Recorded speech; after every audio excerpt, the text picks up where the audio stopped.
Dear viewers, বাড়ি পরিষ্কার করার জন্য আমাদের নিত্য প্রয়োজনীয় যে ঝাড়ুগুলা সেগুলো এখানে দেখতেই পাচ্ছেন।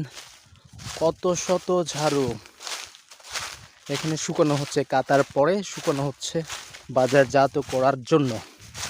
আমি আরেকটু সামনের দিকে গিয়ে দেখাবো এক্স্যাক্টলি বাগানটা দেখতে কেমন। এই ঝাড়ুর বাগানটা দেখতে পাচ্ছেন, এই যে বিশাল একটা বাগান। আমাদের গ্রামে এ ধরনের বাগান আরও অনেক আছে। দেখেন, একদম এদিক থেকে ওই দিক কোনো শেষ দেখা যাচ্ছে না, কোনো শেষ দেখা যাচ্ছে না। দেখতে পাচ্ছেন নানা রঙের ফুল। এটা এক ধরনের রং, এটা এক ধরনের রং, দুই তিন ধরনের কালার আছে।